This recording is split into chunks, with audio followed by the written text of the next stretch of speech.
Welcome sa Holy Week, no, mga mahal na araw.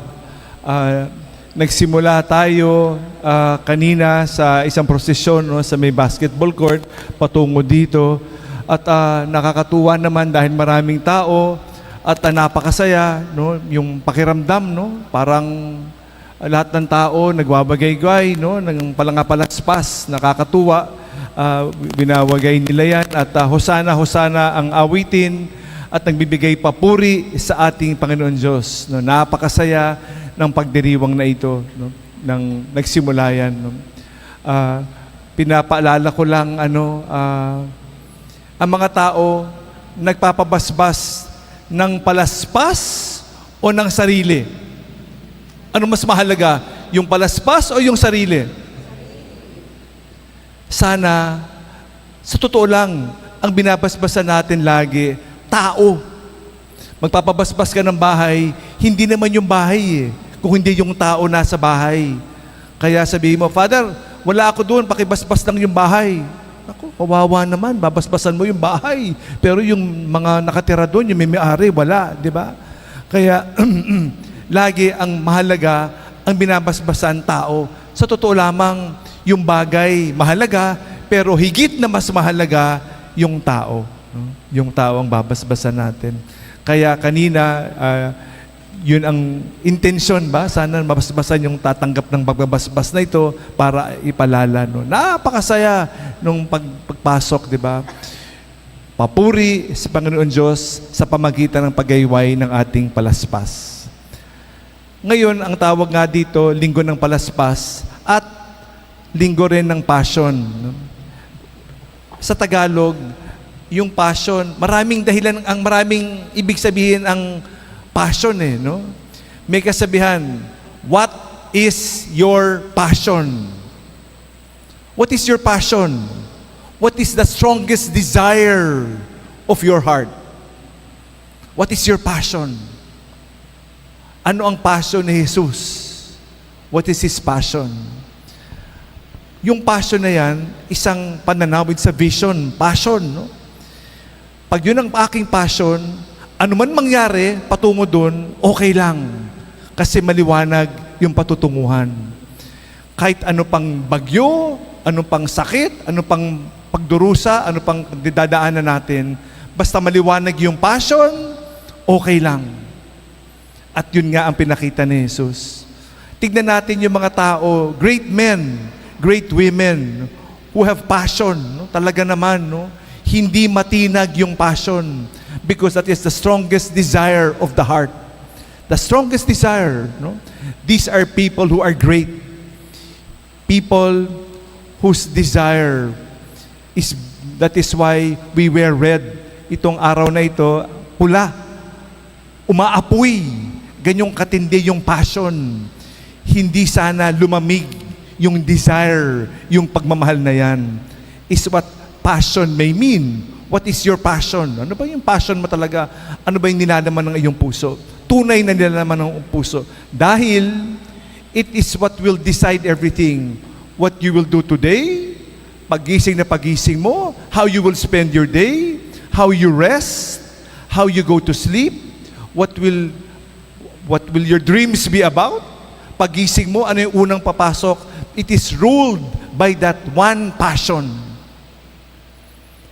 Kung ang passion mo, minamahal mo, di ba?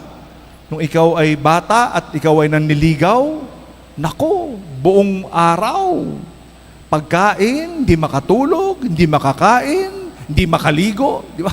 Lahat, di ba? Kasi yung iniisip, yung kanyang minamahal, yun ang passion. It is what will dictate every single thing we do, every single moment of our life. That is passion. If there is no passion, ano ang mangingibabaw? What will rule us? What will rule us? Pera? Position?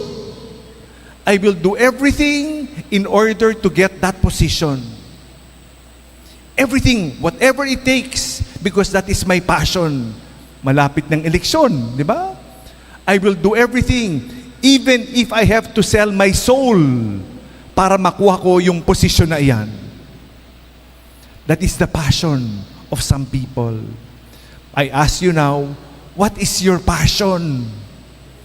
Because this passion will dictate what we will do with this Holy Week. Ang gandang-ganda nga ng salita eh. Sa Tagalog, mga mahal na araw. This is the greatest love story ever told. The story of God's unconditional love for us. Talaga mahal na araw. How do we celebrate mahal na araw? Sa English, ang tawag natin sa linggo na to ay Holy Week. Parang iba yung Holy Week sa mahal na araw. No? Pero it means the same thing. Alam naman natin ang ibig sabihin. Pero ito nga yung panalangin natin. Sana itong linggo na to ay tunay na maging banal. Ano bang ginagawa natin sa linggo na ito? No? Yung iba, di ba? Pag Holy Week, nako, ang saya-saya, bakasyon, bakasyon, abroad para sa mga may kaya, para kalimutan yung pagpapakasakit at pagkamatay. Dadating na lang, Easter Sunday na. Wow, ang saya! Isipin mo ha, Palm Sunday, saya. Tapos, Easter Sunday, masaya. Kinalimutan yung Holy Thursday, Good Friday, no? At Black Saturday. Ang selebrasyon, Easter Sunday lang. Kinukwento ko nga kanina, nung sa prosesyon bago magsimula, no? Nung bata ako, nakakahiyaman aminin, ang linggo na ito, hindi banal. Kung babalikan ko nga, pag Holy Week, ito yung pinakamakasalanan kong linggo sa buhay ko. The most unholy week.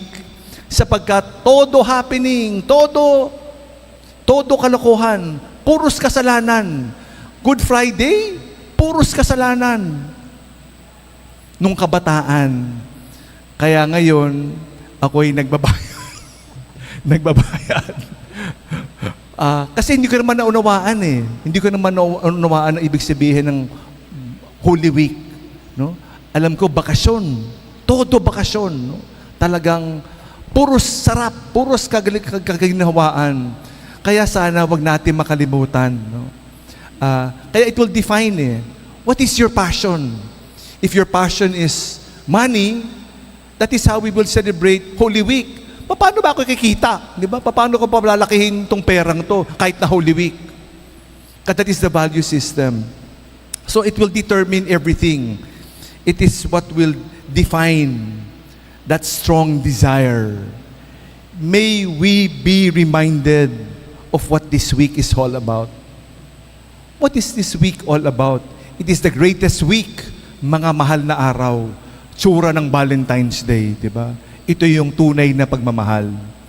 Kaya we are reminded of this. Kaya ang pakiusap ko, no, ang pakiusap, sana gamitin natin itong linggo na to para pagnilayan. At sana rin magsimula tayo, nagsimula ngayon, di ba? May mga iba-ibang mga kumpisalang bayan, may mga iba-ibang mga selebrasyon, no? Pagninilay, may mga recollection. Pakiusap, gamitin natin yung pagkakataon na yun para lumalim yung pagmamahal ng Diyos para sa atin. Mahal na araw, pagmamahal ng Diyos. Hindi pagmamahal sa pera, hindi pagmamahal sa sarili, kundi pagmamahal ng Diyos para sa atin. Ito yung pakiusap. Sana makapagkumpisal, sana sumama tayo sa pinakamahabang misa ng ating buhay. Ano yung mahabang misa? Nagsisimula Holy Thursday. Nagsisimula tayo as usual sa ngalan ng Ama, Anak at Espiritu Santo, di ba? Simula. Sa katapusan ng misa ng Holy Thursday, walang katapusan. Hindi nagtatapos sa blessing. Hindi. Sa pagpatuloy-tuloy. Washing of the feet, Last Supper, Thursday. Tapos Good Friday, 7 last words. Tapos yung veneration of the cross. Walang Sa Friday, walang the Lord be with you. Kasi tuloy-tuloy nga eh. Tapos nagtatapos sa bisperas ng Pasko ng Muling Pagkabuhay. Kaya 3 araw. Thursday, Friday, Saturday evening. Ang pinakamahabang misa. Kaya yung misa na sinimulan ng Thursday, ng the sign of the cross, as how we always begin, and the Lord be with you, hindi magtatapos ng Thursday, may Friday, may Saturday. Isipin natin. Kasi hindi naman natin alam eh, hindi naman natin tunuro sa atin eh. Dadating ka, walang Thursday, walang Friday, dadating ka, Pasko ng Pagkabuhay. Anong kahulugan ng Easter Sunday pag hindi ka pinako sa krus? Doon ka lang sa anong saysay? Hindi masyadong makahulugan. Kaya nga, titignan natin, what is my passion? If my passion is for myself, self-worth, self-relaxation, my value system is such, therefore, this is how I will celebrate my Holy Week. But if I value the love of God, mahal na araw, this is how I will celebrate my Holy Week. It, in a certain sense, will define who I am, what my relationship is with God, what my relationship is with the other. May we have a wonderful, meaningful, truly Holy Week is the prayer we have. No? Napakainit ng mga araw na ito, no? Kailangan tayo mag-ingat kasi si Father BP naglalakad no isang araw, sabi niya, nagkaroon siya pa, ang tawag sa kanila hindi heat stroke eh, sunstroke. Sabi niya, na sunstroke ako eh, no? Dahil sa sobrang init. Please, mag-ingat po tayo. We have to rehydrate ourselves always. Tubig. Mag-ingat tayo sa init na ito. Pero naway yung init na ito ay magpatuloy ng pagmamahal ng Diyos. Maramdaman natin ang pagmamahal ng Diyos. Yung init ng pagmamahal ng Diyos sa atin. Kaya ipinagdiriwang natin ang mga mahal na araw.